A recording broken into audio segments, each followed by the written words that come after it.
नमस्कार, एक बार फिर से आप सभी का स्वागत है। इस वीडियो के माध्यम से मैं बहुत यूजफुल जानकारी आप लोगों के साथ शेयर करने वाली हूं, जो लड़के लोगों के लिए बहुत यूजफुल है।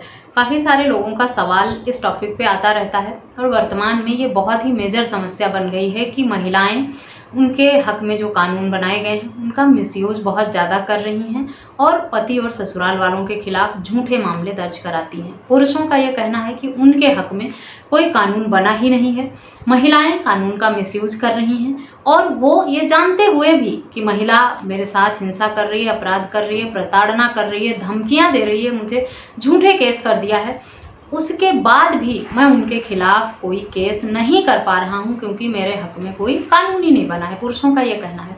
ऐसा बिल्कुल भी नहीं। अगर आप भी ऐसा सोचते हैं कि आपके हक में किसी भी तरह का कानून नहीं है, सिर्फ महिलाओं के हक में बना है, तो ये वीडियो आपको जरूर देखना चाहिए। और उससे पहले रिक्वेस्ट करूंगी कि पूरी वीडियो देखें ताकि सारे सेक्शन आपको डिटेल में समझ में आ सकें कि किन किन सेक्शन में आप मामला दर्ज करा सकते हैं ऐसी महिला और उसके परिवार वालों के खिलाफ। इससे पहले भी मैंने कुछ वीडियोस बनाई है जिसमें महिलाओं के खिलाफ क्या मामला दर्ज करा सकते हैं उनके बारे में डिटेल में बताया है। इसमें मैं महिला, उनके रिश्तेदार, उनके करीबी पड़ोसी मित्र जो भी उनका साथ देते हैं झूठे केस करने में, षड्यंत्र रचने में, उनका साथ देने में, जो यहाँ तक उनको इस हालात तक लेके आते हैं, कॉमन इंटेंशन जिनका होता है ससुराल वालों को परेशान करना, प्रताड़ित करना, झूठे मामले दर्ज कराना, उस महिला का साथ देने वाला हर व्यक्ति, चाहे वो पड़ोसी है, रिश्तेदार है, मित्र है, साथ काम करने वाला है या परिवार वाले हैं, उन सब के खिलाफ आप इन सारे सेक्शंस में मामला दर्ज करा सकते हैं और उन्हें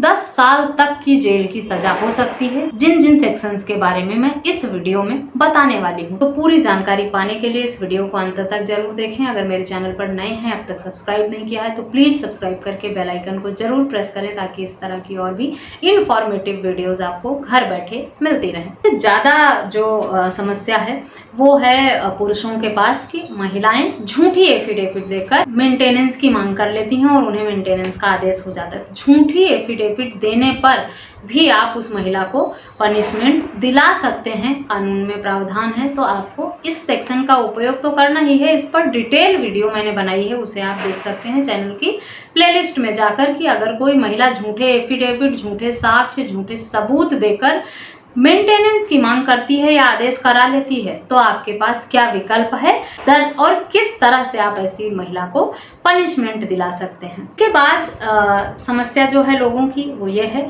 कि महिलाएं डिफेम करने लगती हैं। जहां मैं नौकरी करता हूं वहां पर वो जाके हमारे खिलाफ झूठी बातें फैलाने लगती हैं। मेरा कैरेक्टर खराब है, मैं बाप नहीं बन सकता, मैं नपुंसक हूँ, इस तरह की बातें फैलाती हैं। सोशल मीडिया के माध्यम से मेरे खिलाफ, मेरे पास्ट लाइफ को लेके अफवाहें फैलाती हैं कि इसका यहाँ चक्कर चल रहा है, वहाँ अफेयर चल रहा है, ये इस तरह का आदमी है। अगर किसी व्यक्ति के खिलाफ सोशल मीडिया के माध्यम से इस तरह की अफवाह फैलाई जाती है तो आपको उन सारी पोस्ट की पहले स्क्रीनशॉट लेनी होगी, जहां पर जो पोस्ट डाली गई है उसका URL कॉपी करना होगा और इस सबूत के साथ आप IT एक्ट 2008 के अंतर्गत इस तरह के कृत्य में पनिशमेंट दिलाने का प्रावधान किया गया है। किस तरह से फोटोज या वीडियोज या पोस्ट शेयर की गई हैं उस हिसाब से इस IT एक्ट में जो सेक्शन है उनका उपयोग किया जाता है। इसके साथ ही साथ अगर आपको लग रहा है कि डिफेम किया है आपको, तो सोशल मीडिया का जो IT एक्ट का इस्तेमाल करके केस तो आप कर ही सकते हैं, उसके साथ ही साथ डेफिमेशन का केस भी आप कर सकते हैं, मानहानि का मुकदमा भी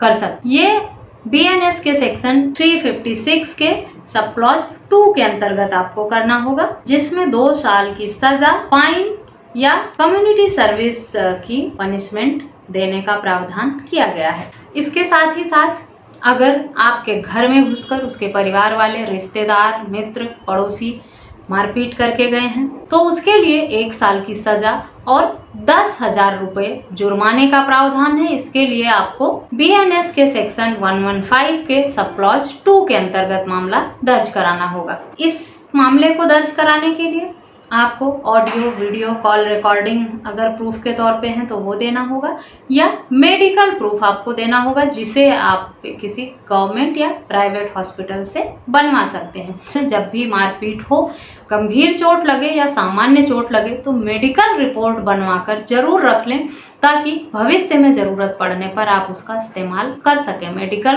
रिपोर्ट जो है वो आप गवर्नमेंट या प्राइवेट हॉस्पिटल दोनों जगह से बना सकते हैं। अगर आपके साथ मार पिटाई हुई है और आपको गंभीर चोटें लगी हैं, तब आपको BNS के सेक्शन 117 के सब सेक्शन 2 के अंतर्गत मामला दर्ज कराना होता है। इसके लिए भी आपको मेडिकल प्रूफ देना अनिवार्य होता है। इसमें भी 7 साल की सजा का प्रावधान है। हो सके तो इस तरह की जो घटनाएं होती हैं उनकी वीडियोग्राफी जरूर कर लें, ताकि आप इस बात को साबित कर सकें, या फिर जो इंजरी रिपोर्ट आपकी होगी उससे आप साबित कर सकते हैं कि आपके साथ मारपिटाई हुई है।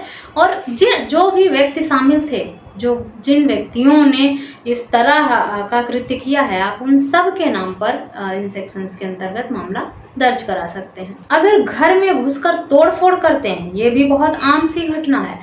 लोगों का कहना है कि घर आके मारपीट करके, तोड़फोड़ करके सामान जाते हैं, लड़की के परिवार वाले धमका कर जाते हैं। तब ऐसे में उनके खिलाफ BNS के सेक्शन 329 के सब क्लॉज 3 और 4 के अंतर्गत आप मामला दर्ज करा सकते हैं।